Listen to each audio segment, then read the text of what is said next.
हर हर महादेव साथियों, आप सभी का मेरे चैनल लव यू जिंदगी में तहे दिल से स्वागत है। आप सुन रहे हैं अपनी पसंदीदा कहानी तेरे संग 11 का second last episode.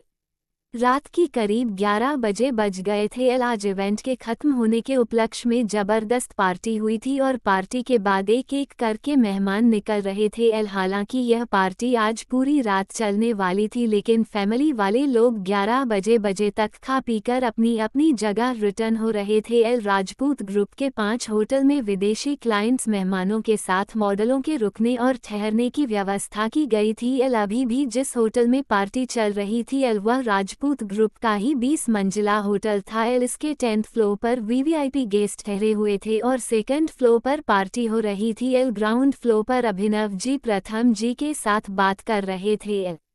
Hotel management का सारा काम अभिलाष और अभिमान ने अपने कंधों पर ले रखा था। अभिमान ऑफिस की तरफ से मैनेजमेंट देख रहा था तो ग्राउंड में अभिलाष का काम था, इसलिए अभिनव जी इस वक्त रिलैक्स थे। उनका भी विचार था कि कुछ देर में सुप्रिया जी के साथ घर के लिए निकलने का। सुप्रिया जी अपनी सहेली से बात करने में लग गई थी तो वह मुस्कान को लेकर बाहर निकल आए थे और उनका वेट कर रहे थे। तभी प्रथम जी भी होटल से बाहर निकले थे। ये प्रणव को पापा बोलती है ना? अभिनव जी की नजरों को समझकर प्रथम जी बोले, हाँ यार, वह इसके साथ एक एक्सीडेंट हो गया था। अभिनव जी अपना सर मसलते हुए बोले। समझ में नहीं आ रहा था कि कैसे अपनी बात को समझाए। जबकि प्रथम की मुस्कान को अपनी गोद में पाकर एक सुकून सा अनुभव कर रहे थे।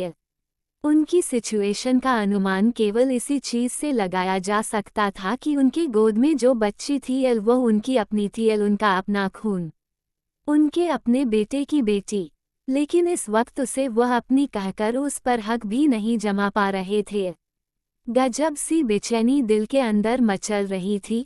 तो कुछ देर के लिए ही मुस्कान को अपनी गोद में लेकर इन सुकून के लम्हों को समेटना चाहते थे, जिसको जानने के बाद, जिसके लिए पिछले कई रातों से वह बेचैनी से तड़प रहे थे। क्या नाम है आपका? प्रथम जी ने मुस्कान से पूछा। प्रेरणा सिंह, मुस्कान ने बहुत अदा के साथ बताया। वाह, बड़ा ही खूबसूरत नाम है आपका। प्रथम जी खुश हुए। प्रथम जी ने मुस्कान के प्रणव को अपना पापा बोलने पर कोई इतराज नहीं जताया था। इस बात को समझकर अभिनव जी कुछ रिलैक्स हो गए थे, लेकिन मुस्कान के सवाल प्रथम जी के पास आ गए थे। आप अंकल हैं? प्रणव जी ने इनकार में सर हिला दिया। नहीं, मैं तुम्हारे पापा का भी पापा हूँ, तो तुम्हारा दादा हुआ, यानी कि तुम्हारे दादू। प्रथम जी बोले तो मुस्कान ने समझते हुए सर हिलाया। दादू? क्या आप पापा के साथ रहते हैं? अब मुस्कान को प्रथम जी की पूरी जन्म कुंडली चाहिए थी। आफ्टर ऑल वह उसके पापा से जुड़े हुए थे।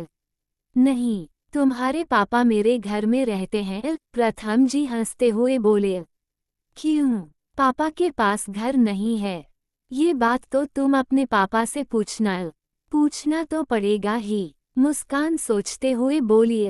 वैसे आपको पता है, जब हमारे पास घर नहीं था तो हम भी रुचि मौसी के घर में रहते थे। मुस्कान ने तेजी से बताया। मुस्कान की बात ने अभिनव जी और प्रथम जी दोनों के दिल को मुट्ठी में भर लिया था। गलती किसी और की सजा कोई और भुगते।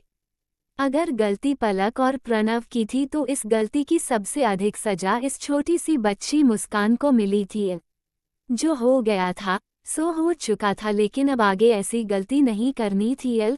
यही एक बात अभिनव जी और प्रथम जी दोनों के दिल और दिमाग में चल रही थी। अभिनव जी पलक को मुस्कान के साथ घर से बाहर निकाल कर पछता रहे थे, तो आगे ऐसी गलती न करने का अपने मन में आहद बांध रहे थे। तो प्रथम जी आज तक अपने परिवार के बारे में जान ही नहीं सके थे। इतने सालों से वह उनसे दूर था और आज जब पता चला था तो बस उसे अपने नज़दीक करने का सोच रहे थे।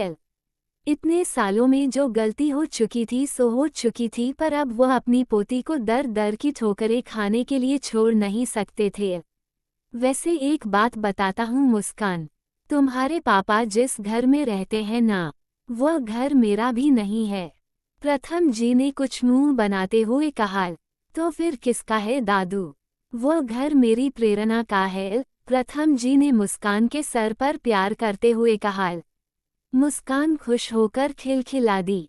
बच्चों के साथ बच्चों के जैसे ही बात की जाती है, इसलिए अभिनव जी भी इस बात को सीरियस नहीं ले रहे थे। मुस्कान की मीठी मीठी बातों का आनंद लेते हुए अब दोनों लोग हंस रहे थे। पर इधर पार्टी के खत्म होते ही हंगामा छिड़ गया था और अब उस हंगामा से इतनी जोर जोर की शोर आवाज आ रही थी कि अभिनव जी और प्रथम जी ने पीछे मुड़कर होटल की बिल्डिंग की तरफ देखा। सेकंड फ्लोर पर इतना ज्यादा शोर मचा हुआ था कि उसकी आवाज नीचे तक सुनाई दे रही थी। जबकि साउंड प्रूफ होने के कारण ऐसा होना नहीं चाहिए था, पर शायद कोई खिड़की खुली रह गई थी या फिर कुछ और। तभी अचानक से एक जबरदस्त आवाज के साथ कांच की दीवार टूटी और एक कुर्सी बाहर आई। तुरंत एक और कुर्सी बाहर आई। ऐसा लग रहा था कि अंदर कुर्सी फेंककर लड़ाई हो रही है और कुर्सी शीशे की दीवार को तोड़ते हुए बाहर ग्राउंड में गिर रही थी। यह क्या हो रहा है? प्रथम जी ने अभिनव जी से पूछा। अभिनव जी ने इनकार में सर हिला दिया। उन्हें समझ में ही नहीं आया था कि क्या हुआ। मुझे लगता है कि पार्टी के दौरान ये लोग अब झगड़ा कर रहे हैं, मैं देखता हूँ। अभिनव जी ने मुस्कान को अपनी गोद में लेने के लिए हाथ बढ़ाया। तुम जाकर देखो, मैं लेकर आता हूँ, प्रथम जी बोले।